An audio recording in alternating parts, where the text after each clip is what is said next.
तद्वयं नास्ति दंतानं तद्वयं भूमि भोजनं उद्वयं वृत्तिरस्माकं तद्वयं गृहकर्मणि. ते म्हणतात दोन द आमच्या दाताला लागत नाही. दोन द म्हणजे दही न दूध हे काय रे.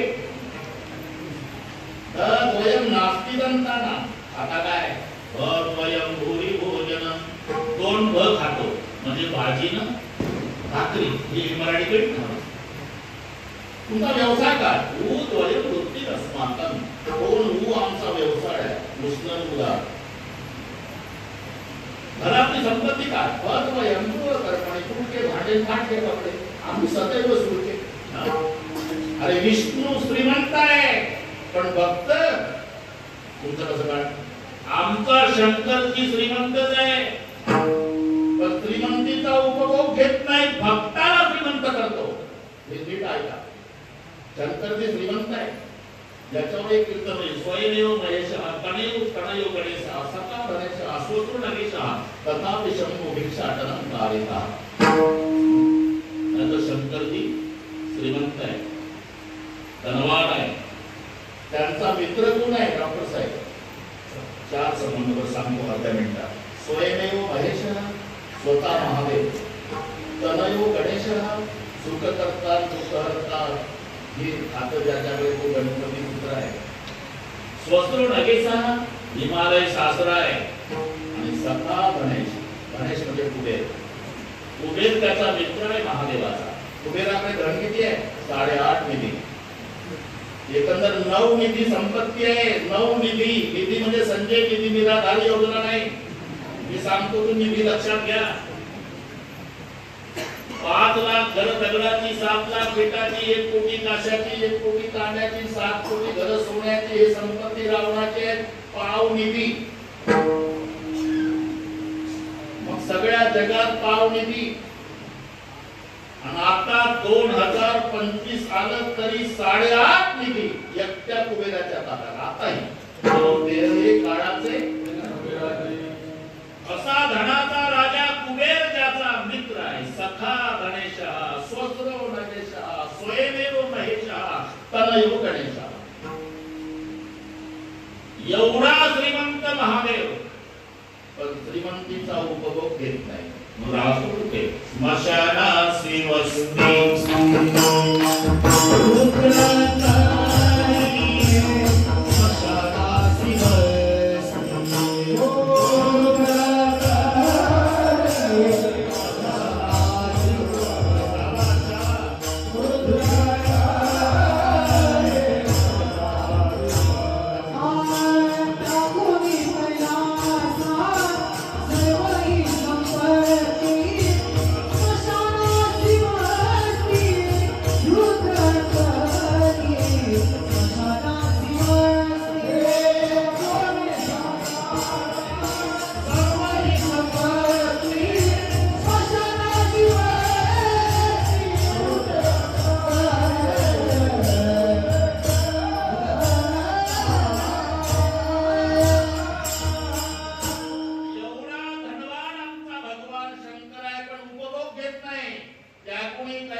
मूर्ती नाही बसवता येत मंदिरात.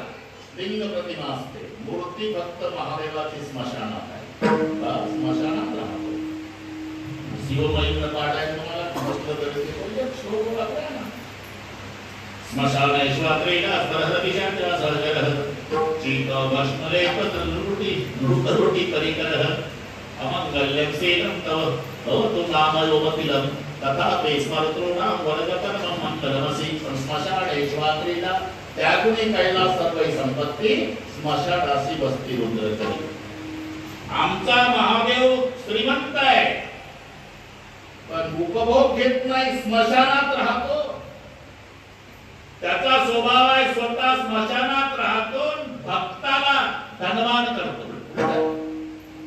एक नंबरचा भक्त महादेवाचा रावण आहे. समजू नका.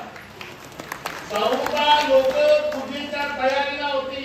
रोज 6 घंटे पूजा करायचा रावण. सकाळी 3 ला ब्रह्ममुहूर्तावर पूजा सुरू व्हायची ते 9 वाजेपर्यंत. 14 माणसं, कोणी बेलाचं पानं मोडणारे, कोणी कपडे मोडणारे, कोणी भस्म आणून देणार, कोणी शेणानं ते जागा सारवणारे, कोणी गंगाजल आणणारे 14 लोक होते. आणि एकदा बसला 1000 कमळे वाहण्यासाठी. एक दिवस एक कमळ कमी पडलं, 999 वाहने उठला नाही. रावणानं आपलं मुंडकं कापलं, पिंडीवर वाहन असेल कमळ म्हणून. काट कर शीश को अपने किया जब होम रावण ने, और दिया सब राज दुनिया का, दिलावर हो वैसा दिलावर. एक कमळ कमी पडलं, मुंडकं कापलं. आम्ही ते एका अभंगात 4 प्रश्न विचारले. बाथरूम मध्ये आंघोळ झाली की चाललं मला सुंदर घालून भेटवरी तटावर ठेवूया. शब्दाला डॉक्टर ती लक्षात येतं. ठेवला का थोडीशी हळहळ आकाशात येतं, आपण आवडीवर हे ते घ्या, पुन्हा ध्यानात येतं. झाला का मग गणपती चवणी घंटी कोणी गेला येतं. आणला का आपले माझे हे सर्व एका तपासलं तो काढणार हरी पाडा कापून वाहन. धन्य भाग्य रावणाचे, धन्य भाग्य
धनवान भक्ताला करतो. आता तूच ठरव किती वाजले, तूच ठरवा भक्ती कोणाची करावी.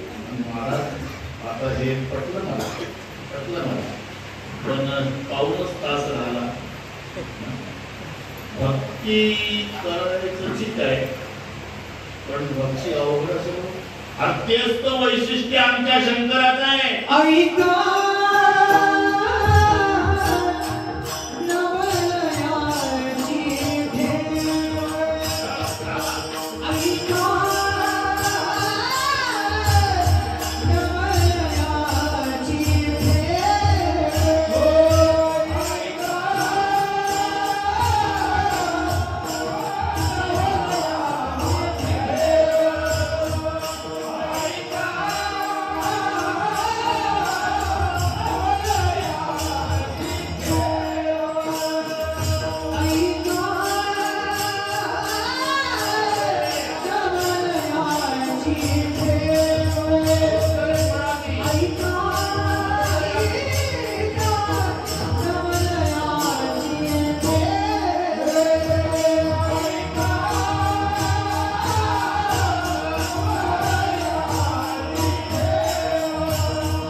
की अभंगावर कधी आरोप आहे ना?